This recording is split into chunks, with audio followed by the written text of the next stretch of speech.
Hey guys, what's up? Ryan and Noah here. Hey. Noah's currently experiencing his first ever chai tea latte. This thing's amazing.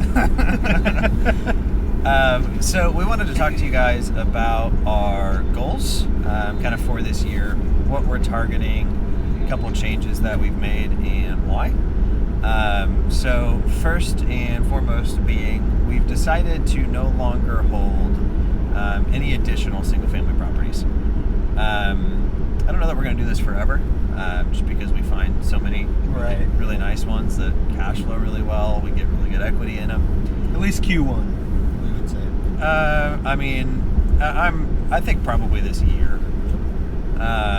Which, I'm not going to lie, it's tempting. Like, we've got a couple really good ones in the pipeline that it's like, well, we could. Like, do I want to do this or not?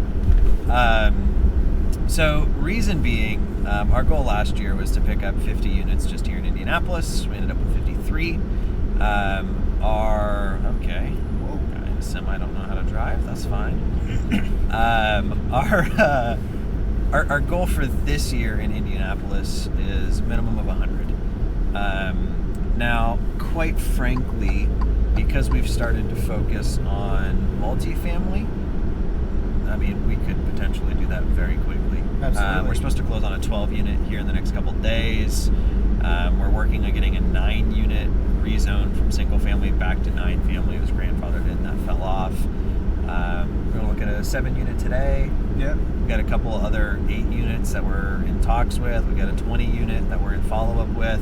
So quite frankly, we could end up absolutely smashing that. But really my goal was to end up with at least 200 units total across the markets that I'm in. So that would require us here in Indianapolis to pick up about 100 and the other guys to pick up about 15 apiece, which again, they potentially could do quite a bit more than that. So I think it's a stretch, but I think it's also doable. But the reason we decided to stop buying single families and holding them for the time being really ties into our other video. And that's buy and hold in general is very capital intensive. We had a little over $97,000 worth of holding costs just last year alone. Doing this 12 unit has really showed us, we had to raise something like $134,000 to fund our down payment on it. Our single families that we're doing, the same amount of cash. Right. So Noah has been exclusively working our multifamily leads, and we'll say it's a little bit more fun. Yeah, the hunt is, at this point, with as many single families as we got, it was great. It was a great learning experience, but now it's kind of like, oh, another single family. But then when you get the seller that calls you that's like, hey, I have 5 quads that I want to sell, or I have a 36 unit, the hunt is that much bigger and better. So it's more intimidating, absolutely, but it's the hunt is there, I guess, and it is a lot more fun. Yeah, and I think we're realizing that it's really not that much harder from the acquisition side, which was a huge limiting belief I had of, in order to find multifamily, that's like the golden goose, right? Every buy and hold investor, every wholesaler hopes they stumble into the large complex that somebody wants. What we've realized, though, is that by buying into higher end data sources for multifamily, because ListSource isn't going to give you accurate ownership info on anything beyond 4 units. Don't believe me, go into your entire market and click larger than 10 units and see if anything pops up. I think in Indianapolis it pops up with like a couple dozen, and there's a lot more than a couple dozen. Way more than that. I think we've passed a dozen in the 4.5 minutes we've been in the car on this one. But that ties into wholesaling. So wholesaling for me has always kind of been a necessary evil. I don't particularly care for the typical wholesale of I'm going to go under contract, pretend I can buy your house, and hopefully I can find somebody who actually can, right?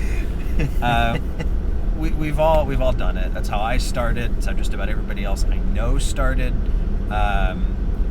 we're now in a position where we can close on stuff if we have to. So I'm a lot more comfortable, going and meeting with the seller, telling them this is a done deal, and sending in the money.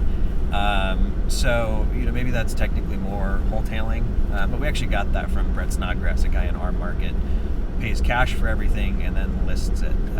He moved a couple hundred deals last year, so we know it works. But the rationale behind it, we were looking at our numbers, and most of these single families we're getting, we even had a couple we bought that then people reached out and said, hey, I heard you bought that house, can I buy it from you for X? We probably turned down 15, 20K fees on 20 or 30 properties. Yeah, I would definitely agree with that. So, when you're looking at, yes, we're going to still continue to have holding costs because we're continuing to buy. Our holding costs aren't going to change all that much. They'll definitely go up with the multifamily because the projects are longer. But we're typically looking to buy stuff that has good bones, has good mechanicals. The units just haven't been updated. Carpet, paint, kitchen, bathroom, as opposed to getting something off of a boiler, getting into the electrical. We did a 5-unit this year that we're still doing. That we ran into a whole bunch of issues with county and permits and work that was done before we bought it that wasn't permitted, that we're now having to redo. A little bit of a good old boys club. So that being said, though, our thought is it will inject some liquidity into our portfolio. Buy and hold investing. There's the case that can be made both ways. In our smaller markets, we do buy one, sell one. So that way they're still pulling in liquidity, but they're buying properties. You look at a typical single family, and if I can wholesale it and make 10 grand, if I were to keep that same property, I'm going to we average a little over 200 a door in cash flow per unit. So if I keep it, I'm going to cash flow $2,400 my first year.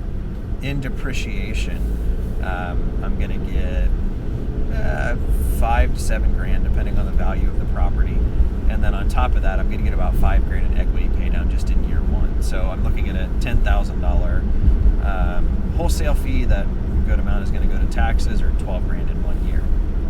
That being said, though, we're in a position where it makes more sense for us to focus on the bigger properties and projects, and give up some of the long-term gain for some of the short-term perks.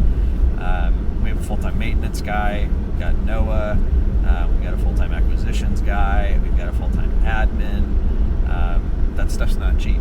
And when you're even dealing with 70 units, getting things full, getting things leased up, raising rent, getting stuff to cash flow. If you're doing just 1 or 2 at a time, I think you'd be totally fine. If you're doing everything yourself and your goal is to, the freedom number on some of the podcasts, if your goal is to get to where you cash flow $2,000 a month, and you're going to try to buy, 10 A-class single families, it's pretty manageable. You get into 70 plus units and you're not going to go do toilets, you're not going to go do trash outs.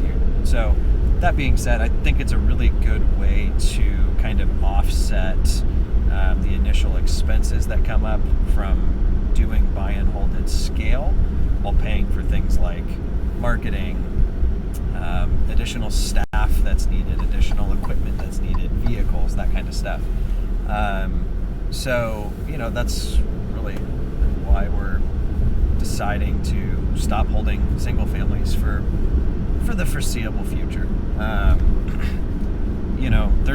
There's perks. It's like anything else. There's reasons why you would do single family. There's reasons why you would just do multifamily. For us, it's more of our goal is to grow pretty rapidly in size, in portfolio, in units under our management, and really to hit our goals. My personal goal is to be at over 1,000 units in less than 10 years. Really pretty doable. Probably do it quite a bit before that, but when I set that goal, that was there's no way ever. Not a chance. So we'll keep you guys posted on how stuff's going. If you're in Indianapolis, you're watching this video and you want some sweet single families, we've got quite a bit in the pipeline that we're going to be liquidating. But Sweet. Well, good luck, guys. Let us know any questions you have. Happy to get into more specifics, how we price wholesale deals, that kind of stuff. Otherwise, hope you're having a good start to your 2019, and we'll be in touch soon.